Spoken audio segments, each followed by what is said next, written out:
आज म तपाईलाई बीएड थर्ड इयरको यो compulsory subject curriculum and evaluation भन्ने यो सब्जेक्टको पाठ्यक्रम तथा मूल्याङ्कन यो सब्जेक्टको चाहिँ आज म तपाईलाई चाहिँ यो एक्जिस्टेन्सियलिजम अस्तित्ववादको चाहिँ यसको चाहिँ आज म तपाईलाई चाहिँ लेक्चर 14 सेयर गर्न गइरहेको छु। तपाईहरु यहाँ हेर्न सक्नुहुन्छ युनिट 2। तपाईहरुलाई सायद यो याद भइसक्यो होला। यो सबै कुराहरू जुन यो युनिट 2 मा रहेको छ यो पोइन्टहरू तपाईले याद भयो होला। याद गर्नुभएको छैन भने तपाईले चाहिँ याद गर्नुस्। युनिट 2 मा चाहिँ हामी sources of influences on curriculum भन्ने यो चाहिँ पढिरहेका छौं। युनिट 2 मा यो रहेको छ पाठ्यक्रममा प्रभाव पार्ने स्रोतहरू। करिकुलममा चाहिँ प्रभाव पार्ने स्रोतहरू के हुन्। सुरुमा मैले तपाईलाई चाहिँ ब्याकग्राउन्ड बताएँ, मलाई यसको बारेमा शेयर गरेँ। त्यसैगरी philosophy, major learning theories, society यो तीनटाले चाहिँ पाठ्यक्रमलाई चाहिँ प्रभाव पार्ने स्रोतहरू। फिलोसफीको बारेमा मैले तपाईलाई शेयर गरेँ र यहाँनिर केही फिलोसफीहरू रहेका छन्। आइडियलिजम, रियलिजम, प्र्याग्मेटिजम, एक्जिस्टेन्सियलिजम। यो मध्ये मैले तपाईलाई चाहिँ आइडियलिजम शेयर गरिसकेको छु, रियलिजम शेयर गरिसकेको छु, अनि त्यसैगरी प्र्याग्मेटिजम शेयर गरिसकेको छु र आज म तपाईलाई चाहिँ यो एक्जिस्टेन्सियलिजम अस्तित्ववादको बारेमा चाहिँ आज म तपाईलाई चाहिँ लेक्चर शेयर गर्न गइरहेको छु। यहाँ तपाईहरु हेर्न सक्नुहुनेछ यो वर्ड जुन एक्जिस्टेन्सियलिजम छ, अस्तित्ववाद छ। यो अस्तित्ववाद यो वर्डलाई हेर्दाखेरि चाहिँ यो चाहिँ के भन्छ के सामान्य रूपमा हेर्दाखेरि चाहिँ अस्तित्व भन्ने कुरा चाहिँ बुझिन्छ। कुनै कुरा एक्जिस्ट अथवा हुनु हैन, कुनै कुरा देखिनु, त्यो अस्तित्वमा रहनु हैन, अस्तित्वमा रहनु भन्ने कुरा चाहिँ सामान्य रूपमा चाहिँ बुझिन्छ। र यसको यसलाई चाहिँ अस्तित्ववाद भनेको चाहिँ के हो त्यो कुरा चाहिँ हामीले चाहिँ बुझ्नु पर्दछ। एक्जिस्टेन्सियलिजम भनेको के हो त्यो कुरा चाहिँ हामीले चाहिँ बुझ्नु आवश्यक छ। अस्तित्ववादलाई 20औं शताब्दीको सङ्कटको दर्शन भनिन्छ। विशेष गरी दोस्रो विश्वयुद्धपछि यस दर्शनको विकास भएको हो, तर यस दर्शनको जरो प्राचीन दार्शनिक सुकरातसम्म पुगेको पाइन्छ। अस्तित्ववादलाई एउटा पूर्ण दर्शनको रूपमा परिभाषित गर्न निकै कठिन छ, किनभने यसको उद्भव र विकास कुनै खास दर्शनको रूपमा नभएर यो जीवन र साहित्यका विभिन्न प्रसङ्गबाट दर्शनको रूपमा स्थापित भएको हो। यस दर्शनमा मानिसको व्यक्तित्व र उसको स्वतन्त्रतालाई ज्यादै महत्त्व दिएको छ। मानिसले आफ्नै प्रयत्नबाट आफ्नो व्यक्तित्व प्रभावकारी एवं पूर्ण बनाउँछ। यस दर्शनमा मानव जीवनका समस्याहरूलाई धेरै महत्त्वका साथ उठाइएको हुनाले यसलाई व्यवहारवादी दर्शन पनि भनिन्छ। यसलाई व्यवहारवादी दर्शन पनि भनिन्छ। अस्तित्ववादले आदर्शवादको कडा आलोचना गर्दछ, जसले आध्यात्मिक तत्त्वलाई प्राथमिक अस्तित्वका रूपमा स्वीकार गरेर मानवीय अस्तित्वलाई नकारेको छ। यस दर्शन अनुसार मानिसको अस्तित्व आध्यात्मिक तत्त्वभन्दा पहिला हुनुपर्दछ। मानव व्यक्तित्व पूर्ण स्वतन्त्र छ र यो स्वतन्त्रता उसको प्राथमिक र आधारभूत अवस्था हो। स्वतन्त्र हुनु, सिर्जना गर्न सक्नु र चाहेर वा नचाहेर पनि मानिसले कष्ट, पीडा तथा खतरा आदि भोग्नुपर्ने हुनु आदिलाई अस्तित्ववादी दर्शनले मनुष्यको सार तत्त्वका रूपमा स्वीकार गरेको छ। वर्तमान युगमा मानिसले उत्पादन गरेको विभिन्न किसिमका हात हतियारले मानिसको अस्तित्वलाई नै सङ्कटमा पारेको हुनाले पहिला मानिसको भौतिक अस्तित्वलाई स्वीकार गर्ने काम यस दर्शनले गरेको छ। दार्शनिक चिन्तन मानिसबाट सुरु हुन्छ। अन्य पक्ष जस्तै प्रकृतिबाट वा आध्यात्मिक शक्तिबाट होइन भन्ने धारणा यस दर्शनको छ। यो कर्ता अथवा सब्जेक्टलाई प्राथमिकता दिने दर्शन हो र यसले वस्तु अथवा अब्जेक्टलाई प्राथमिकता दिएको छैन। परम्परागत दर्शनमा मानव व्यक्तित्व र मानव सम्बन्धित समस्याहरूलाई नजरअन्दाज गरियो। औद्योगिकीकरणको विकास र विनाशकारी अस्त्र उत्पादनले मानवीय अस्तित्वलाई महत्त्वविहीन तुल्यायो र क्रमशः मानव व्यक्तित्व निराशावादमा परिणत भयो। यो सबै परिवेशले मानवीय अस्तित्व र उसको स्वतन्त्रता सम्बन्धी चेतनामा सहयोग पुर्यायो। दोस्रो विश्वयुद्धपछि साहित्य, कला, दर्शन, शिक्षा आदिमा अस्तित्ववादको प्रभाव पर्यो। मानवीय भिड र मानिसद्वारा उत्पादित मेसिनले मानवीय अस्मितामा उल्लेखनीय रूपमा क्षति पुर्याइसकेको छ भन्ने कुराको बोध मानिस आफैलाई भयो। त्यसै परिप्रेक्ष्यमा अस्तित्ववादको विकास भएको पाइन्छ। डेनमार्कका दार्शनिक सोरेन किर्कगार्ड, जर्मन दार्शनिक फ्रेडरिक यो निचेक, यसको चाहिँ प्रोनाउन्स यसरी हुन्छ फ्रेडरिक निचेक। त्यसै गरी जर्मनीका अर्का दार्शनिक मार्टिन हेगर र कार्ल जेस्पर तथा फ्रान्सका दार्शनिक जीन पल सार्ट्रेलाई यिनीहरूलाई चाहिँ यस दर्शनका प्रमुख प्रवर्तक मानिन्छ। अस्तित्ववादी दार्शनिकहरूलाई पनि दुई भागमा विभाजन गर्न सकिन्छ। ईश्वरको अस्तित्व स्वीकार गर्ने आस्तिक धारका दार्शनिकहरूमा किर्कगार्ड, कार्ल जेस्पर पर्दछन् भने अर्कोतर्फ ईश्वरको अस्तित्वलाई अस्वीकार गर्ने दार्शनिकको रूपमा जीन पल र मार्टिन, यो जीन पल सार्ट्रे र मार्टिन हेगर चाहिँ यो चाहिँ अस्तित्वलाई स्वीकार, ईश्वरको अस्तित्वलाई स्वीकार नगर्ने दार्शनिकको रूपमा चिनिन्छ पर्दछन्।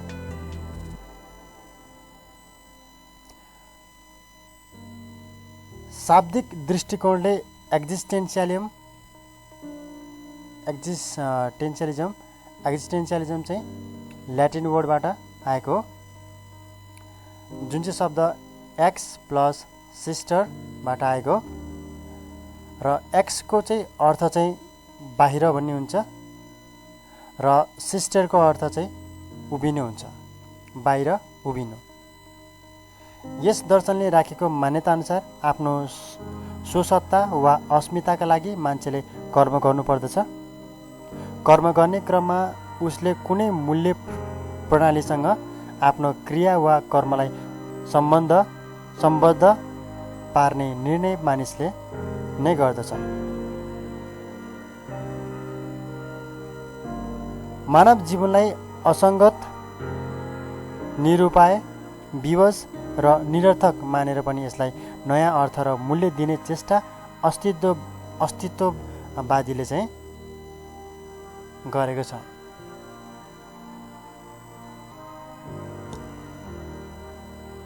अस्तित्व तत्त्वको पूर्ववर्ती रूप हो। अस्तित्व चाहिँ तत्त्वको पूर्ववर्ती रूप हो भन्नु नै अस्तित्ववादी दर्शनको मूल सूत्र हो। यो चाहिँ के छ भन्दाखेरि अस्तित्ववादीको मूल सूत्र अथवा यो भनाइ चाहिँ के रहेको छ, अस्तित्व जुन छ तत्त्वको चाहिँ पूर्ववर्ती रूप हो।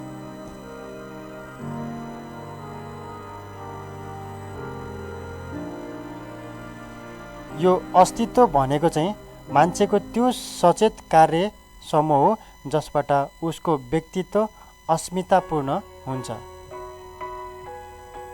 अस्तित्ववादी दर्शन अनुसार मानिसले आफ्नो स्वसत्ता वा अस्मिताका निमित्त कर्म गर्नुपर्ने भएकाले उसले कुनै मूल्य प्रणालीसँग आफ्नो क्रिया र कर्मलाई सम्बद्ध पार्ने निर्णय गर्नै पर्दछ। तर पनि मूल्यको त्यो निर्णय वस्तुतः वेदनादायी र विसङ्गत नै हुन जान्छ, किनकि मान्छेले राखेको त्यो लक्ष्य वा उसले गरेको त्यो मूल्य निर्णय कुनै परिस्थिति विशेषमा आफूलाई व्यस्त राख्दै आफ्नो अस्मिताको सन्तुष्टि प्राप्त गर्ने प्रयास मात्र भइदिन्छ र अन्त्यमा विसङ्गत नै भइदिन्छ। तैपनि मानिसले विसङ्गतिका विरुद्ध अस्तित्वका लागि सङ्घर्ष गर्नु नै पर्ने हुन्छ। यसरी हेर्दा अस्तित्ववाद वर्तमान औद्योगिक तथा प्राविधिक संसार जसको प्रकृति अवैयक्तिक छ त्यसको विरुद्धमा देखा परेको दर्शन हो। अस्तित्ववादी दर्शन एउटा दृष्टिकोण वा अभिवृत्ति हो जसले मानवीय अस्तित्व, मानिसका गुण विशेषताहरूलाई बढी जोड दिन्छ। यसले मानिसको अस्तित्वलाई बढी प्राथमिकता दिन्छ र मानिसको पहिलो चाहना भनेको अस्तित्वमा हुनु, टु एक्जिस्ट हो भन्दछ। अस्तित्वमा हुनु भनेको एउटा व्यक्तिको रूपमा पहिचान पाउनु हो। त्यसपछि व्यक्तिले जीवनको अर्थ लगाउँछ। अस्तित्ववादी दर्शनका दृष्टिकोणमा अस्तित्वमा रहनु नै सत्य हो। व्यक्ति पहिला हुन्छ, त्यसपछि संसारको अन्य वस्तुको व्याख्या गर्न थाल्दछ। यो चाहिँ रहेको थियो अस्तित्ववाद भनेको चाहिँ के हो भन्ने चाहिँ यो कुराहरू सबै चाहिँ तपाईँले चाहिँ अस्तित्ववादमा चाहिँ तपाईँले चाहिँ बुझ्नु पर्दछ। अस्तित्ववाद यो Latin word x plus sister हो, यो तपाईँले याद गर्नुहोला। त्यसै गरी विभिन्न दार्शनिकहरू छन् यो अस्तित्ववादलाई चाहिँ स्वीकार्ने होइन। यो दर्शनको चाहिँ अलिक प्रख्यात दार्शनिकहरू। त्यस्तै गरी यसको चाहिँ मूल सूत्र अथवा यसको भनाइ चाहिँ अस्तित्व भनेको चाहिँ तत्त्वको पूर्ववर्ती रूप हो। यो कुरा तपाईँले चाहिँ याद गर्नुपर्ने हुन्छ। अब चाहिँ म तपाईँलाई चाहिँ यो बेसिक प्रिन्सिपल्स अफ एक्जिस्टेन्सियलिजम अस्तित्ववादका आधारभूत सिद्धान्तहरू के रहेका छन् यो कुरा म तपाईँलाई चाहिँ सेयर गर्न गइरहेको छु। यहाँ तपाईँहरू हेर्न सक्नुहुन्छ सुरुमा चाहिँ एक्जिस्टेन्स प्रिसिड्स एसेन्स, अर्थात् तत्त्वभन्दा अगाडि अस्तित्व हुन्छ। त्यसै गरी कम्प्लिट फ्रिडम अफ म्यान, मानिसको पूर्ण स्वतन्त्रता। त्यसै गरी the universe has no meaning without man, मानिस बिनाको संसारको कुनै अर्थ छैन। त्यसै गरी the definition of man a unique and mystery is completely unsatisfactory, मानिस संसारको समस्यात्मक र भिन्न रहस्यात्मक प्राणी हो भनी गरिएको परिभाषा पूर्ण रूपमा असन्तोषजनक छ। त्यसै गरी man is free to choose, छनौट गर्नका लागि मानिस स्वतन्त्र छ। यो चाहिँ अस्तित्ववादका चाहिँ आधारभूत सिद्धान्तहरू हुन्।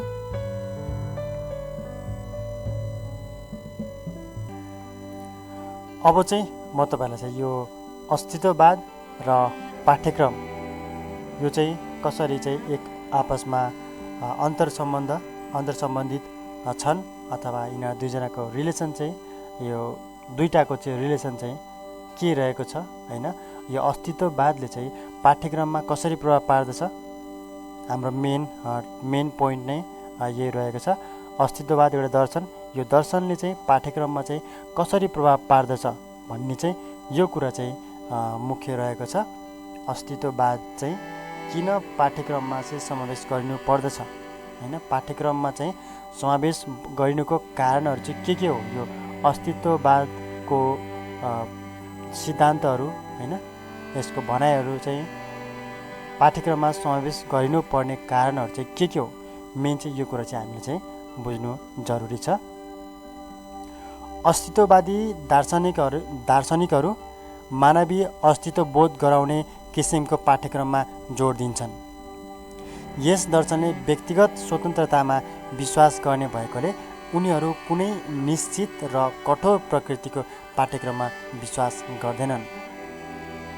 पाठ्यक्रमको सहायताबाट व्यक्तिगत स्वतन्त्रता र मानिसको उपयुक्त व्यवहारको अपेक्षा गरिन्छ। व्यक्तिले स्वतन्त्र रूपमा छनौट गरेको व्यक्तिगत दृष्टिकोण वा धारणामा आधारित मूल्यहरूलाई अस्तित्ववादी दार्शनिकहरू बढी महत्त्व दिन्छन्। पाठ्यक्रममा बालबालिकाहरू स्वतन्त्र रूपमा ज्ञान निर्माण गर्न सक्ने छनौटका विषयहरू संवेगात्मक, सौन्दर्यात्मक र दार्शनिक पक्षका विषयहरू समावेश गर्नुपर्ने धारणा अस्तित्ववादीहरूको रहेको छ।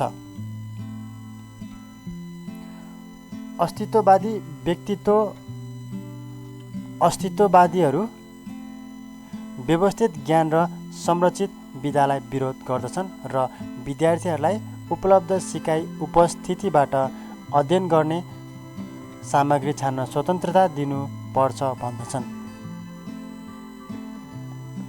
सिकारुले रुचाएको ज्ञान छनौट गर्ने अवसर उनीहरूलाई दिनुपर्दछ। अस्तित्ववादीहरू पाठ्यक्रममा मानविकका विषयहरू जस्तै कविता, नाटक, सङ्गीत, कला र उपन्यास आदि समावेश गर्नुपर्ने तर्क राख्दछन्। मानविकीसँग सम्बन्धित यस्ता विषयहरूले मानवीय अस्तित्वका आवश्यकीय एवं उपयुक्त पक्ष जस्तै मानिस बीचको सम्बन्ध, मानिसको जीवनको दुखान्त तथा सुखद पक्ष, मानव जीवनका निराशा र अर्थपूर्ण पक्षको बारेमा चर्चा गर्ने काम पनि मानविकीका विषयहरूले गर्दछन्। विज्ञान र प्रविधिको बढ्दो प्रभावले गर्दा मानवीय अस्मिता मेटिन गएको हुनाले जीवन र जगतप्रति आफ्नै अर्थ तयार पार्ने किसिमका व्यक्तिहरूलाई सहयोग गर्ने किसिमको विभिन्न मानविकका विषयहरू पाठ्यक्रममा समावेश गर्नुपर्ने तर्क अस्तित्ववादी शैक्षिक दर्शनको छ। त्यसैगरी तर पाठ्यक्रममा कुन कुरा समावेश गर्ने भन्नेबारे अस्तित्ववादीहरूको स्पष्ट नियम छैन। विद्यार्थी रहेको परिस्थितिले नै पाठ्यक्रम निर्माणमा सहयोग गर्ने धारणा अस्तित्ववादीहरूको छ। विद्यार्थी चाहिँ हुनु पर्यो, बल्ल चाहिँ पाठ्यक्रमको निर्माणको धारणा चाहिँ अस्तित्ववादीको हुन्छ।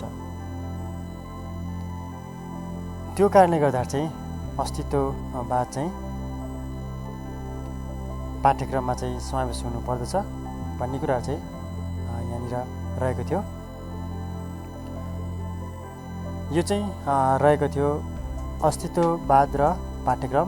अस्तित्ववादले चाहिँ कसरी पाठ्यक्रममा प्रभाव पार्दछ अथवा अस्तित्ववाद चाहिँ पाठ्यक्रममा हुनुपर्ने कारणहरू, पाठ्यक्रममा चाहिँ किन समावेश हुनुपर्दछ, यो कुराहरू चाहिँ रहेको थियो।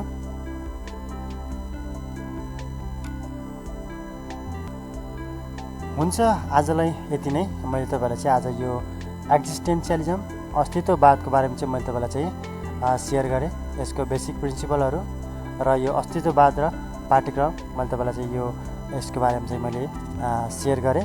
तपाईँले चाहिँ यो कुराहरू चाहिँ तपाईँले चाहिँ याद गर्नुहोला र मैले भनेको कुराहरूलाई चाहिँ तपाईँले ध्यान दिएर सुनेर तपाईँले चाहिँ बुझेका कुराहरू तपाईँले चाहिँ नोट गर्न सक्नुहुन्छ र तपाईँले चाहिँ बुझ्न सक्नुहुन्छ यो एक्जिस्टेन्सियलिजम भनेको के हो, अस्तित्ववाद यो र पाठ्यक्रमको चाहिँ सम्बन्ध के रहेको छ हैन।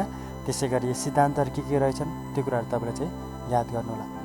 हुन्छ, आजलाई यति नै। आउने समयमा अरू बाँकी रहेको पोइन्ट वाइज म तपाईँलाई चाहिँ यसरी नै लेक्चर सेयर गर्ने नै छु। तबसम्म चाहिँ तपाईँले चाहिँ मेरो भिडियोलाई लाइक गरिदिनु होला, सेयर गरिदिनु होला र तपाईँले मेरो च्यानललाई सब्सक्राइब गर्नुभएको छैन भने मेरो च्यानललाई तपाईँले सब्सक्राइब पनि गरिदिनु होला।